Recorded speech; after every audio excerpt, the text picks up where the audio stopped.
आज इधर द्रौपदी जब शिविर में प्रवेश की तो भैया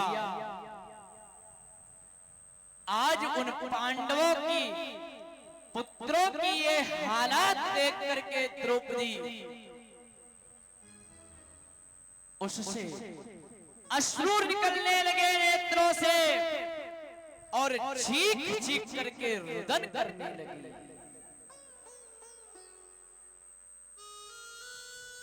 चीख चीख करके रुदन कर रही है।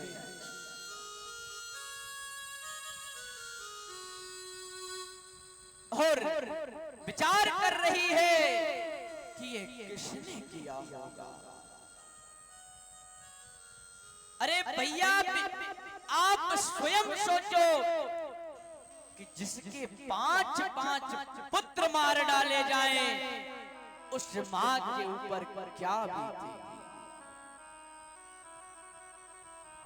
आज द्रौपदी के सामने 5 पुत्र मरे हुए पड़े हैं, सर अलग है, धड़ पड़ा हुआ है। अरे हम सबको कहीं एक छोटी सी चोट लग जाती है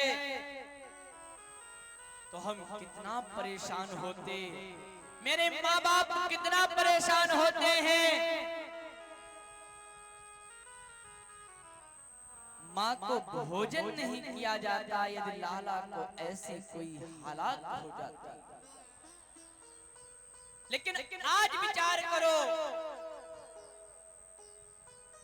कि उस द्रौपदी के ऊपर क्या बीत रही होगी, जिसके 5 पुत्र नेत्रों के सामने मूर्छित मरे हुए पड़े हैं। आज द्रौपदी विधाता को दोष दे रही कि हे प्रभु, अरे ऐसा हमने क्या कर्म किया जो आप उसका बदला मेरे पुत्रों से ले लिए। अरे ऐसा क्या अपराध था मेरा जो मेरे बालक मारे गए। ऐसा हमने क्या कर दिया। आज द्रौपदी चीख चीख करके रुदन कर रही है। एक एक बालक के पास जा रही है और पड़े हुए धड़ को उठा उठा कर अपने हृदय से लगा रही है और उन बालकों से कह रही है कि भैया ऐसा हमने क्या दोष हुआ होगा जो हमारे कारण तुम्हारे प्राण चले गए। आज उन बालकों को हृदय से लगा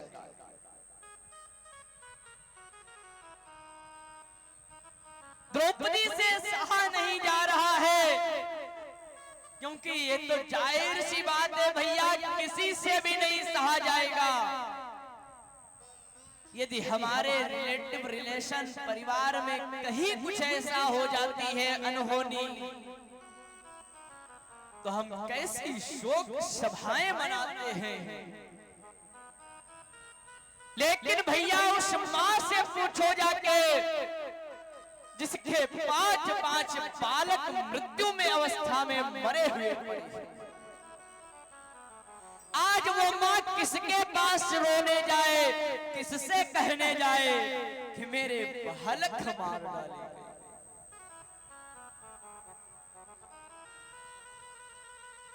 वो तो आज चीख चीख के रुदन कर रही।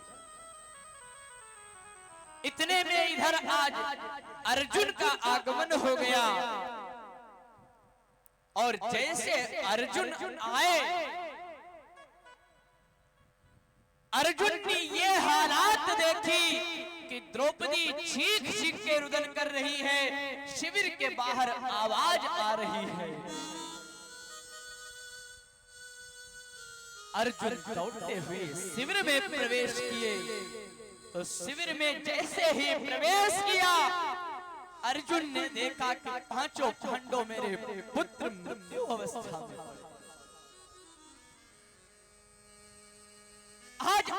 मुझसे भी सहा नहीं गया और सर पटक पटक के हो रहे कि ये कौन ऐसी दुश्मनी पीठ पीछे छुरा भोंक दिया आके। अरे बदला लेना था तो हम पांडव से लेता, पांडव पुत्रों को क्यों मारना।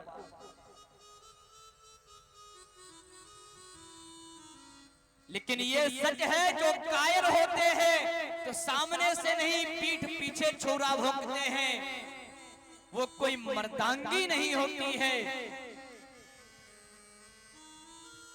आज अर्जुन यही कह रहे हैं कि ये कायरों वाला कार्य करके ये बालकों की हत्या करके गए हैं। अरे मुझसे बदला लेना चाहिए, मुझ पांडवों से मृत्यु करते आके। लेकिन आज द्रौपदी से कह रहे हैं, देवी आप चिंतित मत हो, इसने मेरे पांडव पुत्रों को मारा है तो मैं आपको वचन दे रहा हूं कि जिसने भी मारा होगा हमारे पुत्रों को, मैं उसे छोड़ने वाला नहीं। आपके सामने ला करके जिसने हमारे पुत्रों को मारा है, आपके सामने ला करके उसको मैं मारूंगा। आज अर्जुन ने वचन दे दिया द्रौपदी को कि आप बिल्कुल चिंता मत करो, पुत्र गए हैं तो अब इनके अंदर वापस प्राण तो नहीं आ सकते, लेकिन मैं भी क्षत्रिय हूं, मैं बदला अवश्य लूंगा।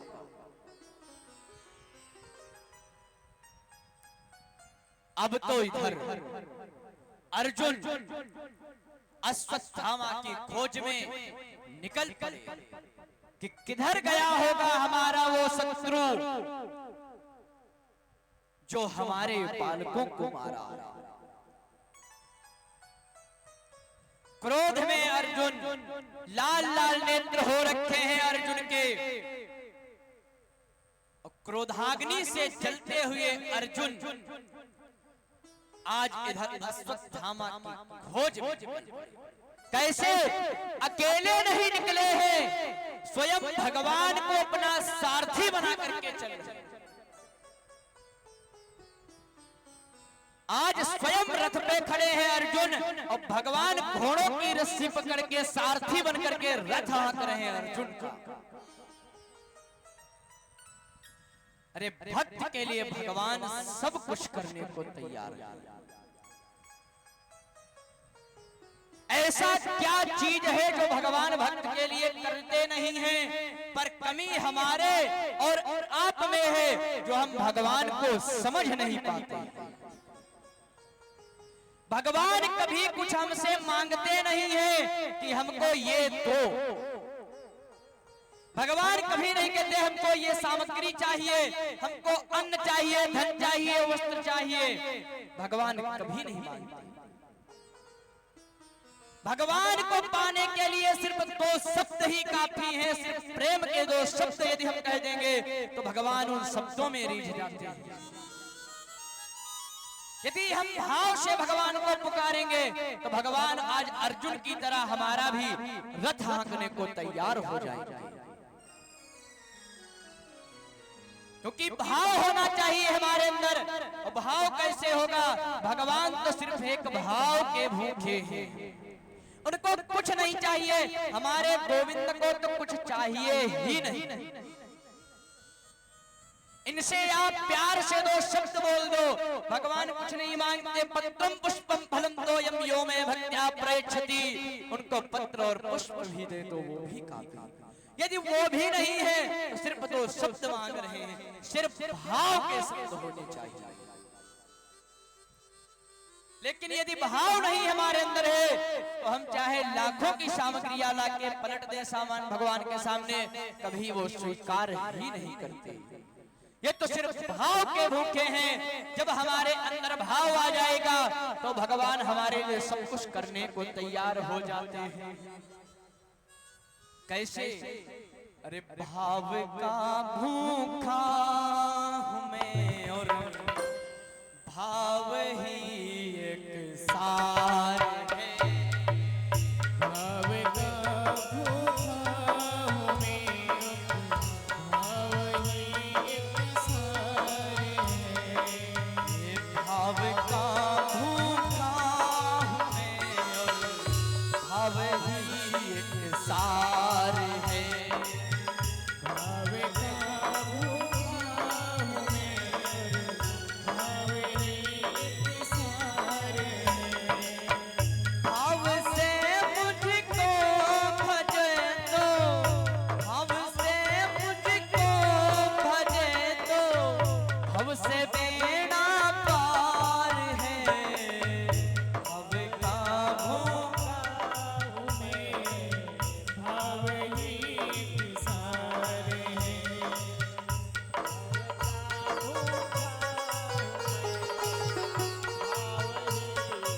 पहनना ही चाहिए।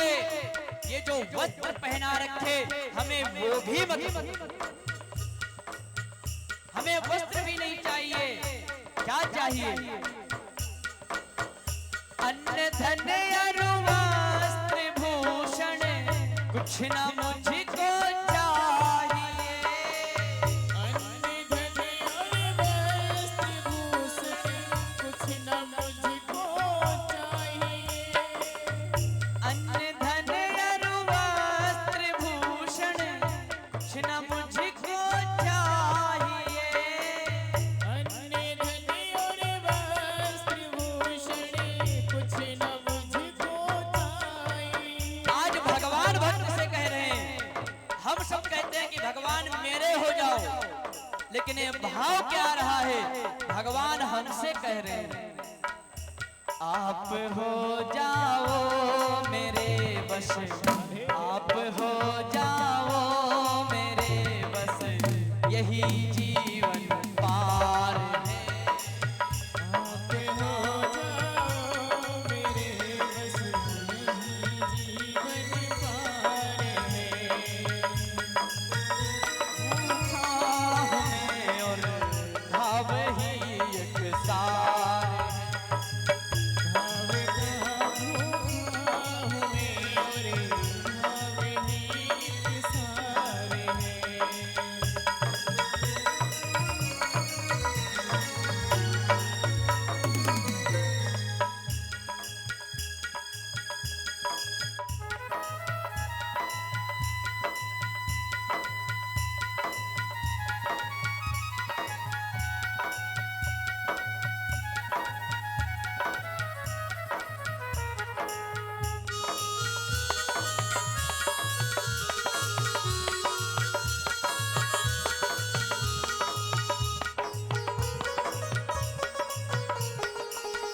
और क्या कह रहे हैं प्रभु?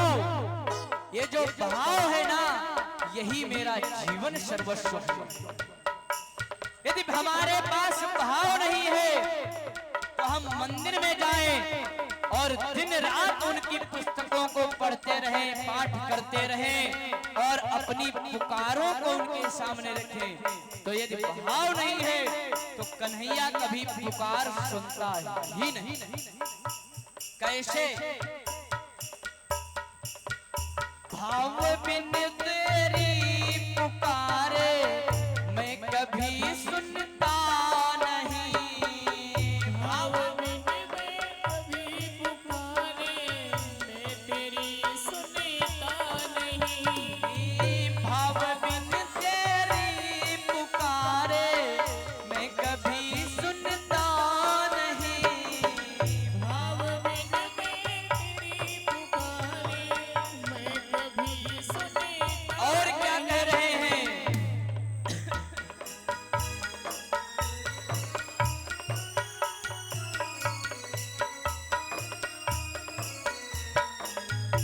अब कायक टेर भी, हाँ अब की एक टेर भी करती मुझे लाचार है। भाव की एक टेर भाव ही आचार है। भाव का भूखा हूँ मैं और भाव ही सार। भाव का भूखा हमें और भाव ही एक सार है।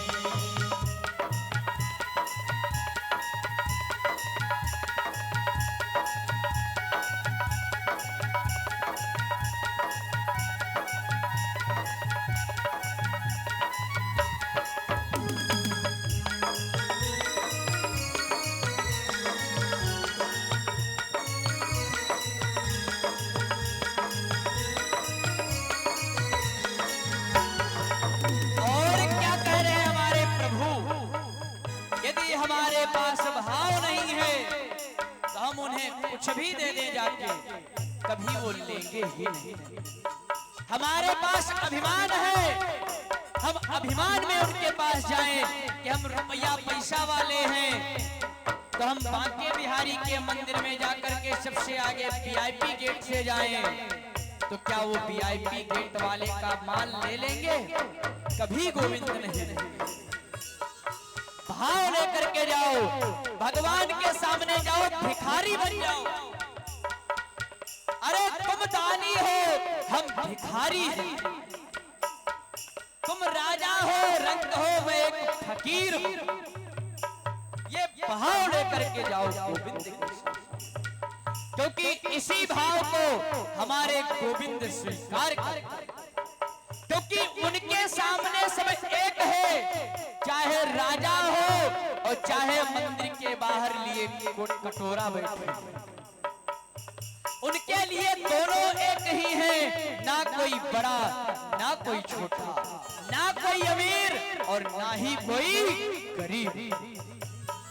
तो उनके पास हमें दिखाना नहीं है, सिर्फ भाव के शब्द ले जाने हैं। भाव की चीज यदि मैं ले जाऊंगा तो ठाकुर लेने में तैयार है। भाव बिन कुछ भी मुझे दो, मैं कभी लेता नहीं। भाव बिन कुछ भी मुझे दो, मैं कभी लेता नहीं। भाव बिन कुछ भी मुझे दो, मैं कभी लेता नहीं। भाव बिन कुछ भी मुझे दो, मैं कभी लेता नहीं। और कह क्या रहे हैं? यदि तुम्हारे अंदर भाव है तो हमें 56 भोग की आवश्यकता नहीं है, भाव होना चाहिए। कैसे? भाव का एक पुष्प भी, हाँ, भाव का एक फूल भी करता मुझे लाचार है। भाव का पुष्प भी मुझे भाव में लाचार है। भाव का भूखा में और भाव ही साथ। भूखा हूँ, भाव ही सार है। भाव का भूखा हूँ, भाव ही सार है।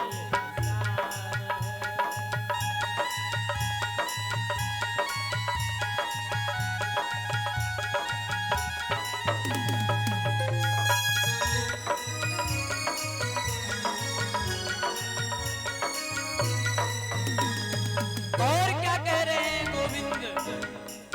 जो मुझे भाव के साथ मेरी शरण में आता है ना, मैं उसे क्या करता हूं? भाव से जो मुझसे भावे, मैं उसे लेता शरण। भाव से जो मुझको भजे, मैं लेता उसे शरण। भाव से जो मुझको भावे, मैं उसे लेता शरण। भाव से मुझको जो भावे, मैं उसे लेता शरण। सिर्फ शरण में ही नहीं लेता हूँ कि शरण में ले लूं, ऐसा नहीं। यदि भाव है तो मैं अपने दिल से उसका तार जोड़ देता हूं। कैसे? मेरे और उसके हृदय का, मेरे और उसके हृदय का एक चलता तार है। मेरे और उसके हृदय का एक चलता तार है। भाव का भूखा हूँ मैं और भाव ही सार है। भाव का भूखा हूँ मैं, भाव ही एक सार है। भाव का भूखा हूँ मैं और भाव ही सार है।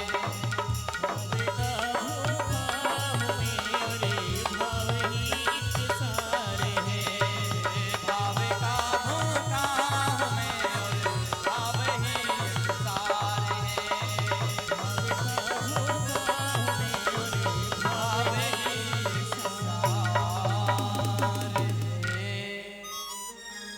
आज भगवान सिर्फ भाव के भूखे रहते हैं।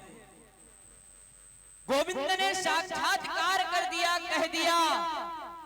और गोविंद की ही बात नहीं है, हमारे जितने भी देवी देवता हैं सब भाव के भूखे। हम जिनके दरबार में बैठ के ये कथा सुन रहे हैं, ये मैया भी नहीं कहते कि नवरात्र में हमें 9 दिन भोग लगाओ, आके मिष्ठान पकवान खिलाओ, कभी नहीं कहती। ये भी कहते हैं कि बस भाव से 2 फूल ही चढ़ाए दो हमका, हम फूलों में यहाँ तुम्हारे मस्त हैं। तो भैया भगवान तो सिर्फ एक भाव के भूखे होते हैं। तो आज भगवान अर्जुन के रथ के सारथी बन करके अर्जुन के साथ भगवान चल दिए हैं। अब यहाँ तक की कथा हमने आप लोगों तक पहुंचाने का प्रयास किया है, लेकिन अब अपनी वाणी को यहीं विराम देंगे, क्योंकि परम पूज्य पिताश्री का आगमन हो गया है। तो हम यही चाहेंगे कि कुछ क्षण पूज्य पिताश्री के मुख से भी आप सब आशीर्वाद प्राप्त करें, क्योंकि इनके मुखारविंद से जो हमें आशीर्वाद प्राप्त होगा वो आने वाले समय में कोई हमें दे ही नहीं सकता। जो बात इनके मुख से व्यासपीठ से जो चर्चाएं हम श्रवण कर लेंगे, वो हमें भी इतना साहस नहीं है कि मैं उन चीजों को बोल दूं।